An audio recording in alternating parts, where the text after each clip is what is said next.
Shutter Speed, episode 13. I'm somebody that loves photography, but there's some photography that I never tried to do until I started incorporating themes in my everyday photography. Coming up today on Shutter Speed, I'm going to talk about why incorporating themes will improve your photography and what are some themes that you can choose from. Coming up next on Shutter Speed.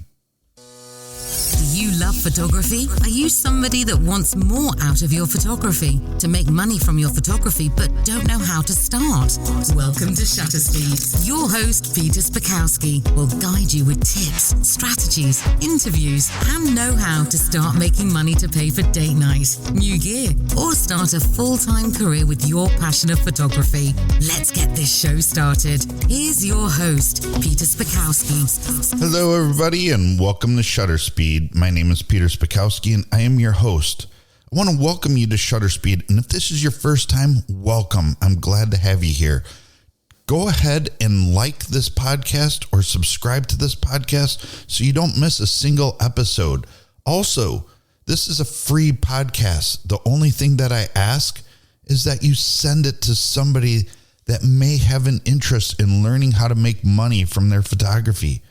I'm somebody that has started multiple different businesses. I've helped multiple different people start their own business, not just in photography, but in all kinds of different environments and all sorts of different businesses.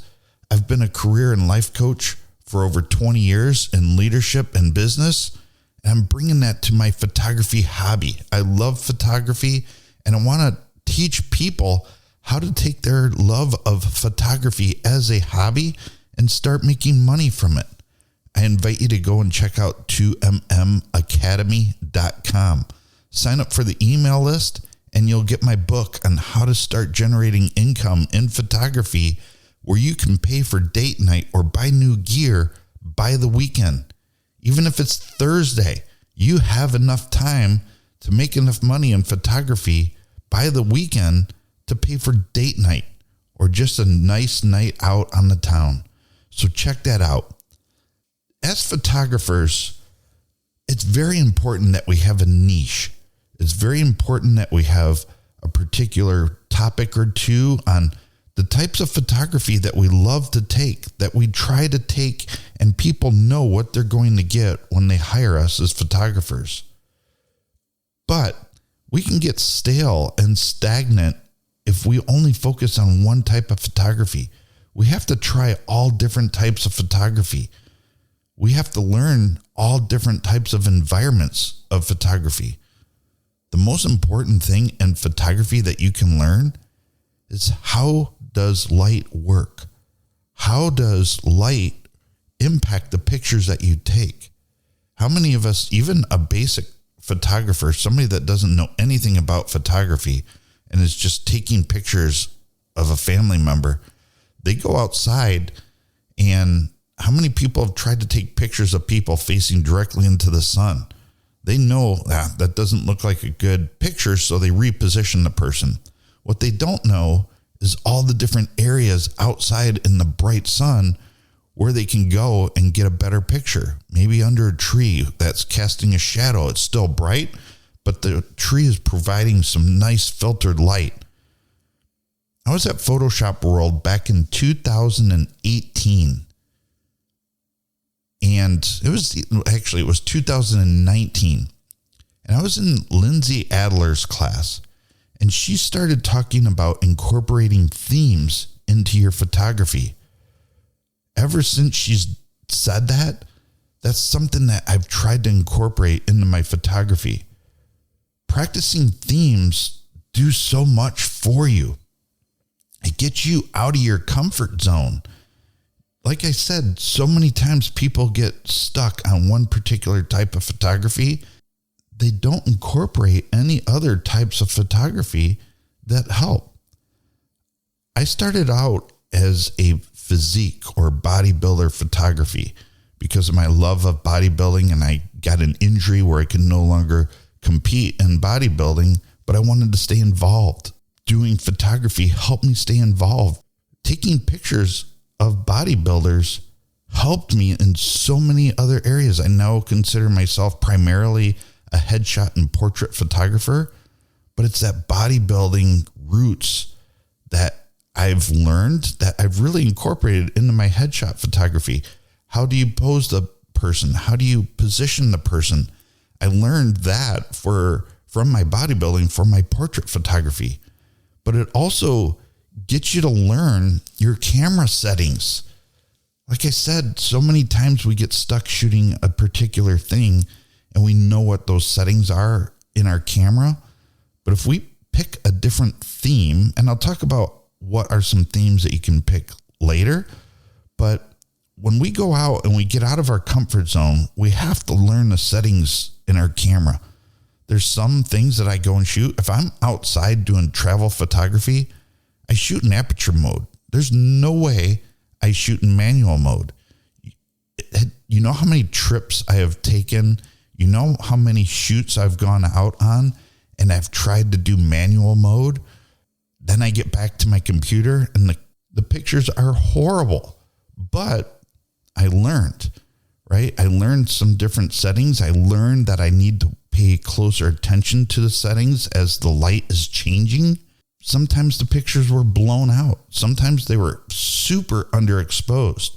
Sometimes the coloring, the white balance was just not right. I'm learning my settings, right? I learned what caused them to get blown out or underexposed. I learned some really cool tricks to cause some really cool pictures that you wouldn't get in aperture mode. So even though I suggest that if you're going out on travel photography, set your camera to aperture mode, you need to go out sometimes, even if it's around your neighborhood, around your city, maybe a short vacation. One day you shoot in manual mode and you learn how the settings in the camera affect the pictures. Maybe indoors, you play with the camera settings. There's so many camera settings that when you do set it in auto mode or aperture mode, or shutter priority mode, there's no learning that takes place. You just rely on the camera to do the work. But if you learn the camera settings, you learn so much when you do go to aperture mode. Because when you're in aperture mode, you can still control the aperture, just the speed and the ISO get self-adjusted. So if you go and learn what a certain picture looks like in aperture mode, you can learn what you like. You can learn what a low aperture mode does. You can learn what a high aperture mode does and how those different aperture mode settings impact ISO and speed. But if you play with those on your own, you'll learn so much about your camera. There's a million other settings in your camera that you can play with to get different focuses, to get different looks, to get different feels out of your camera. As photographers, we want to have a unique look. It's great to copy somebody else's work, but at the end of the day, most of those people that you're copying their work from, it's because they develop their own look. Going out and using themes will help you get different looks. Maybe you're going to find a new look by going out and practicing themes that you want to incorporate into your look, that you want to become your look. Kaylee Greer talks about how there was one time, and she's a famous dog photographer, her and Sam Haddix. Go and check out Dog Breath Photography. The pictures are phenomenal. But she learned how to take pictures like that by going out, trying different camera settings, and also trying different apertures on her camera, different focal lengths on her camera. Who would have thought shooting a dog at 12 millimeter would produce such cool looks that she gets? Go and check it out. But I would have never thought that. Usually you want 12 millimeter for really big landscape, not a dog that's 2 feet in front of your camera. But go check that out. But she found that look by going out and practicing. Try different flashes. Try continuous lighting. Try different gels in your work. Maybe you want to shoot certain backdrops, or maybe you just want to be a natural light photographer. There's so many photographers that just rely on natural light for shooting families, for shooting children, for shooting newborn babies. Set up a theme. Maybe you want to shoot just newborn babies and you want to shoot, maybe pick 12 people or try to take on 12 clients where you don't really charge them. Or when you do charge them, you try something different that suits your theme. But shooting in different themes will make you well-rounded, and it'll help improve your photography business. So what are some themes that you can try? This is where you need to go crazy and come up with different ideas. Get your creativity going. But I'm going to list some. There's a lot here, but maybe there'll be something that you like and you want to try to incorporate in your photography. But try different types of light. Remember, you need to learn how light shapes around somebody's face, how light highlights somebody's body, how using certain light accents a person's body based on different aperture settings. But you can try flash photography, continuous lighting photography, practice natural light. I suggest if you don't practice natural light photography, you do this first. You learn so much from natural light photography. I like pictures that resemble natural light photography. How many times have I seen a picture of a person and they have two shadows, one going off to the left, one going to the right? It's because that person lit that person from the left and right. They didn't put anything up top to blow out the back shadows. They didn't do anything to blow out one of the shadows. They didn't even play with the light settings on flash to light that person. They could fix that in Photoshop, but when I see two shadows of a person, that picture kind of bugs me. Some of it looks pretty cool when you want it like really grungy look or, something that's a little bit more hard, but they're trying to make the person look more well lit. And they're causing all kinds of different shadows. I mean, I've seen people with multiple shadows. You don't get that when you go out in the sun. Unless there's an eclipse or something going on, when you go outside and you stand outside, you only get one shadow. That's what I like about when we light people in the studio. When we use artificial lighting, I'd like it to resemble the sun, or at least well lit. Watch the shadows. Just watch the shadows. You can use 8 lights. It doesn't matter, but just watch the shadows. So that's what you need to work on. Maybe you're going to work on just shooting people with multiple different lights to see what kind of shadows you get that fall off of them. Sometimes if you move the light closer, you get some harsh shadows, and I like that. I like that in certain looks. I like the bodyscaping type photography. I like incorporating that into my bodybuilding and physique photography. But different objects that you can set themes for. Set a theme for shooting people. For a month, you're just going to shoot people. Maybe it's people in certain outfits. Maybe it's people in certain environments. Maybe there's toys. Maybe you want to shoot toys and learn how to shoot toys.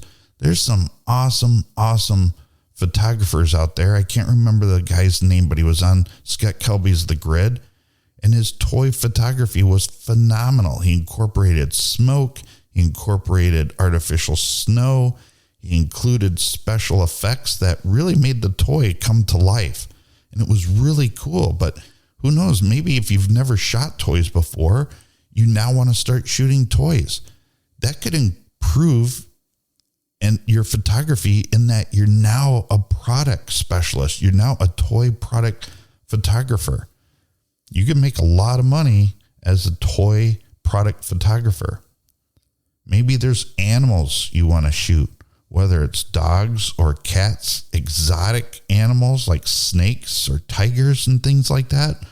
Or maybe you just even want to shoot animals in the wild where you're going out and traveling to Alaska or Montana and taking pictures of bears or cougars or all kinds or mountain goats.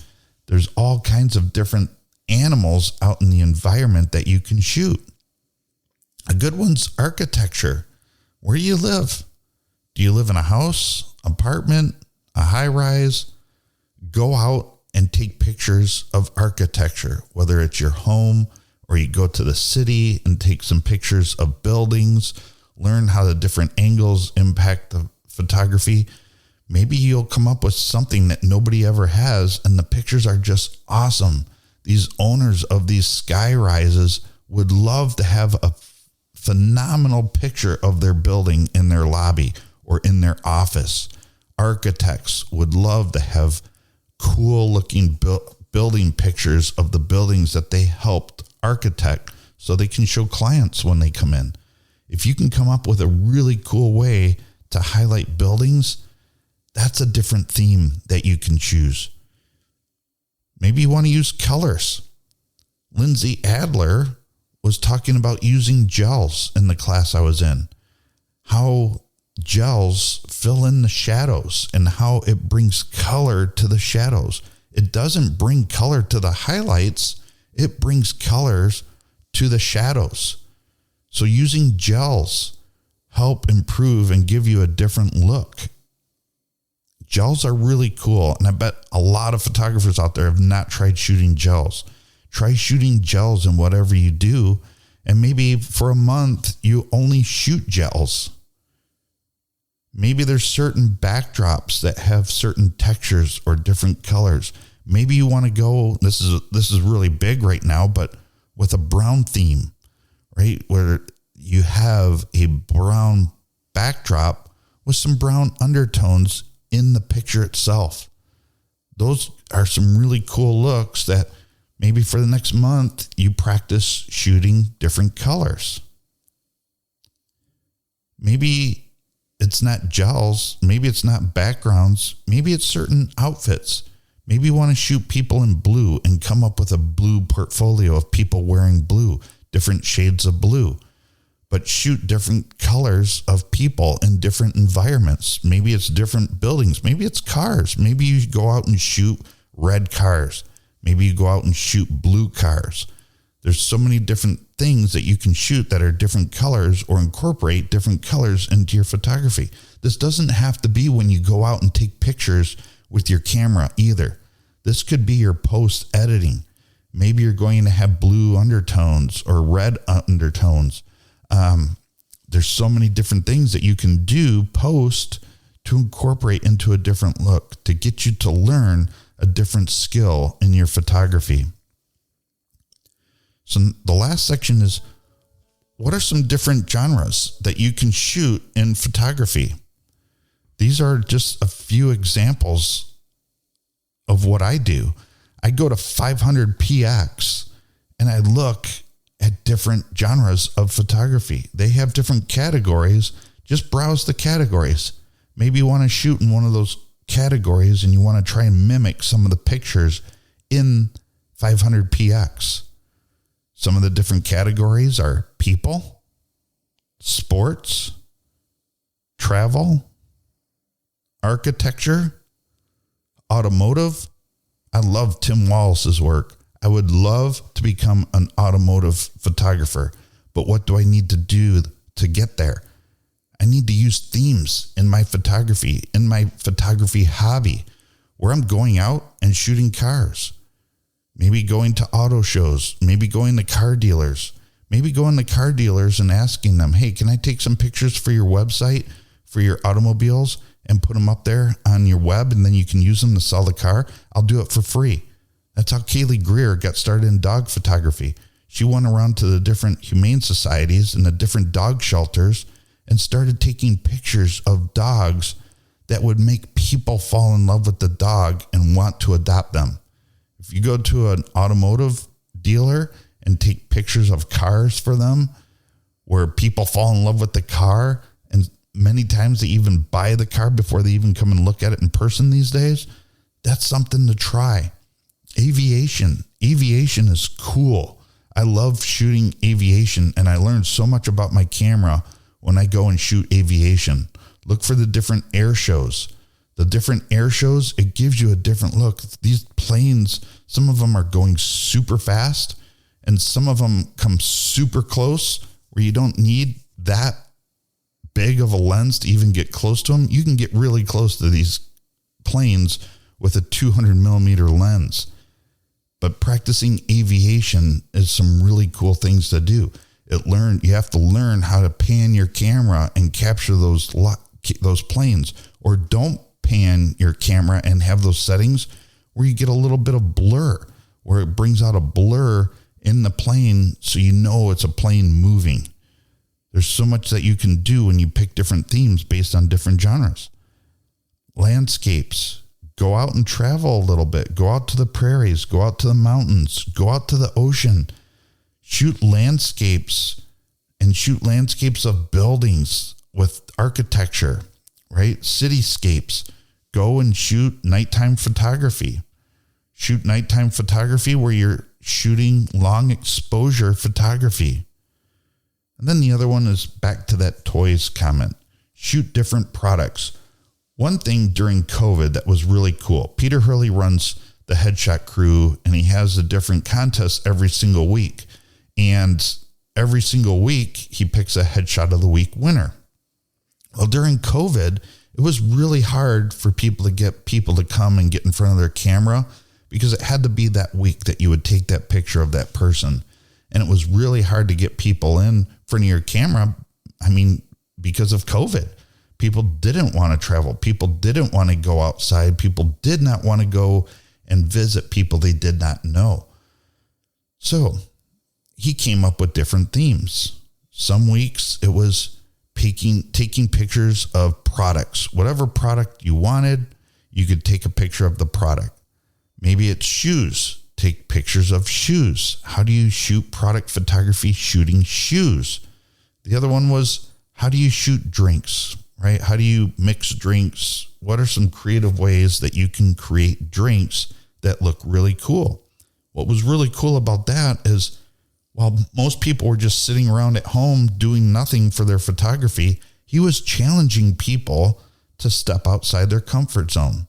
Some people learned some really cool skills. Some people came up with some awesome product pictures that they could use in their portfolio to attract different businesses. But it was really cool. And the whole way that happened was by choosing a theme for the week. So I feel it's so important as a photographer that we go out and pick different themes. There's multiple different themes that you can do. You can pick themes for a week. You can pick themes for a month. After the month, pick out the best picture and print it out. Put it on your wall. Put it in your portfolio. Take a couple different product pictures, put it in your portfolio. The least that this is going to do is make you a better photographer. It'll make you a better photographer even if you go back to shooting whatever it was that you shot before. Your skill set's improved. You know how to mess with settings a little bit better. You know how to deal with different light situations going on. You need to know how to use your camera. And that's the biggest thing that setting themes will help you. Well, that's it for the episode today. Thank you for joining me here today. You don't want to miss next week. So subscribe to this podcast. Next week, I'm going to talk about what are some of the ways, if you have a certain budget, what's the order of camera gear that you should purchase given a certain budget? What are some key components that should be in your camera bag based on certain incomes, based on certain budgets? I'm going to step people through each of the different product categories, give them some suggestions, tell them where to spend their money, tell them where not to waste their money. It's something that I learned the hard way. I've bought a lot of camera gear, and you know that stuff's expensive. And many times I'm just not happy with the gear I purchased just because I didn't do enough research or I wanted to try something out. Many times I just want to try something out. Many times I just want to buy something and try it out and see if I like it. If I like it, great. That's one of the ways I modified the way that I did business is buying different stands. I've always not liked the certain stands I've had, or maybe I was always concerned about my gear falling over based on the types of stands I have. I don't have that problem no more, but it's because I've bought a lot of stands and I've sold a lot of stands that I didn't like or I felt were not going to be stable enough for me. Same thing with lighting. Lighting is super expensive and you want to make sure you get the right lighting gear to help your photography. So next week, I'm going to be talking about the importance of prioritizing your budget towards the right gear, no matter what your budget is. So subscribe to this podcast. Go and check out previous podcasts if you haven't before. There's a lot of useful information there. And send this podcast to somebody that would benefit from listening to this podcast. Thank you very much for joining me today. Get out there and practice some themes, and I'll talk to you next week. Thank you for listening today. We would love to hear from you and would love you to engage with the community. For more tools, tips, and know-how, head over to the 2mm Academy at 2mmstudio.com and join us.